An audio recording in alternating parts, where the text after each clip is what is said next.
Good old Villa Marcelina. Look at the view. I'll show you more of the resort. Here's some of the rooms right here overlooking the ocean. I was just gonna walk down the beach here. Well, at least they got a trash area, right? Looks like they're building some more hotel rooms here. Little construction going on. Little private villas.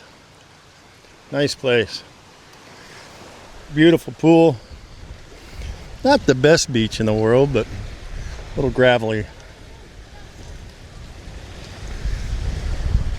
I wish I could walk all the way down here, but the seawall looks like it kind of ends right about here.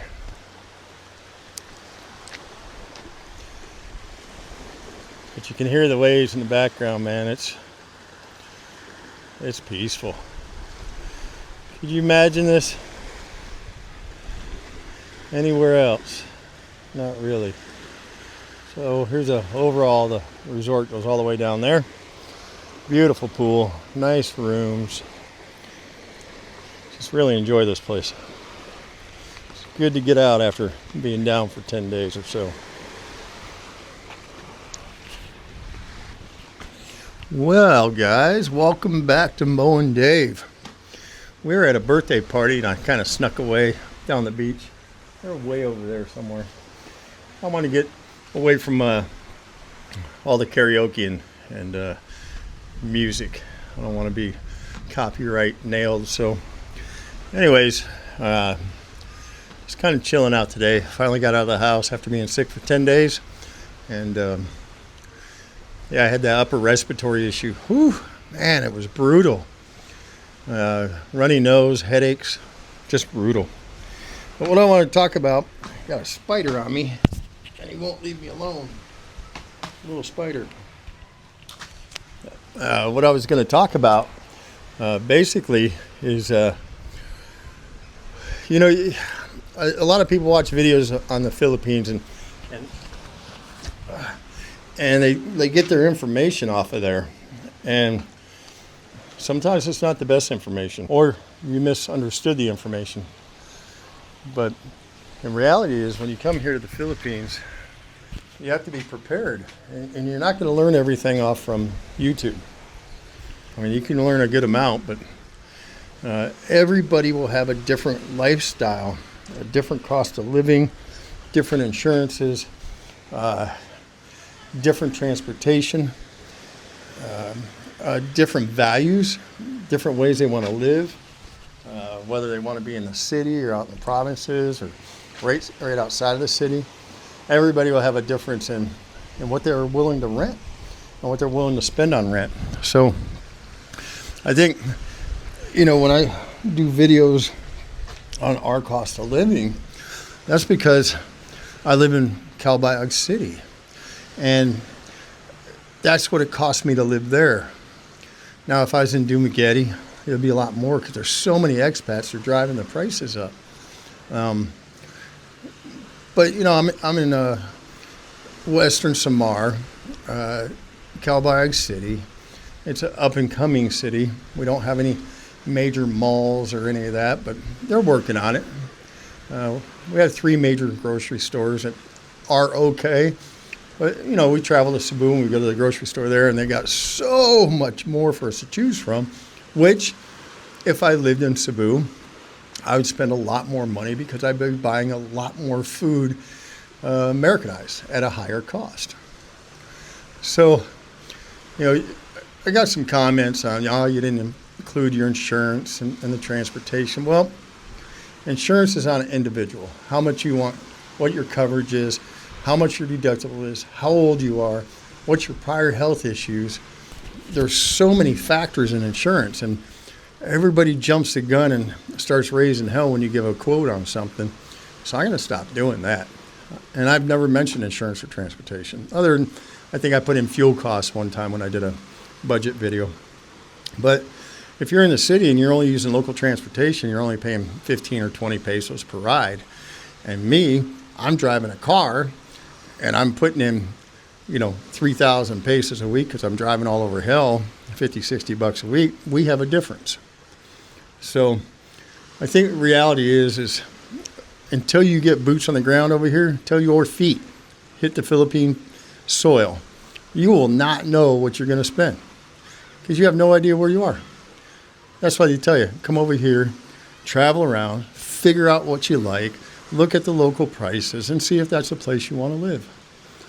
So, I think there's a lot of doubters, but we live on $1,300 a month. We're able to save. We have a larger income than that. I don't state that I only send over $1,300. I send over twice that amount, but we're able to save. So what are we saving for? Well, next week we're going to purchase a car, and it's a Toyota Reyes. It's 840 odd thousand, like $15,000. Well, I've been here 2 years. I save around 50 to 60 to 70,000 peso a month. So, depending on the month, and most of the time, I'm saving 80,000 a month out of my 152,000 pesos I send over here.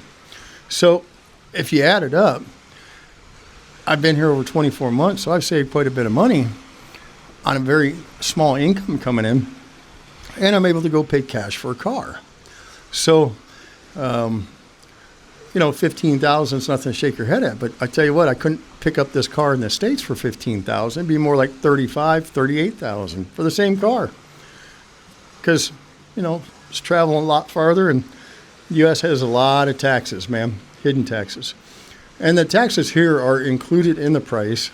It comes with 3 years LTO registration, and it comes with 1 year of insurance with it. So I got to keep switching hands because this thing's heavy.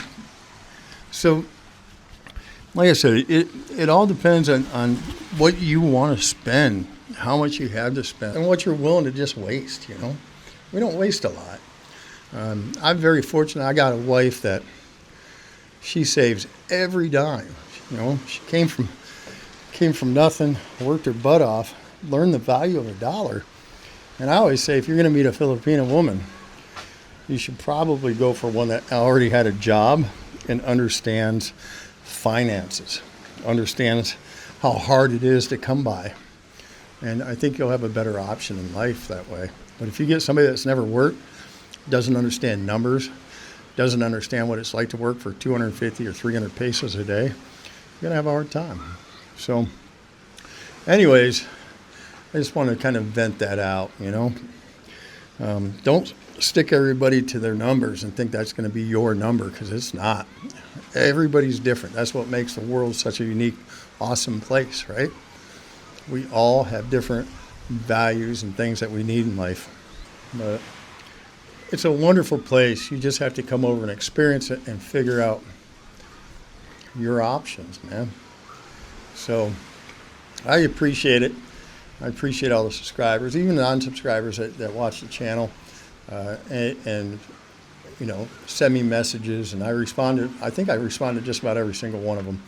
And the ones I don't respond to, we'll just leave it at that.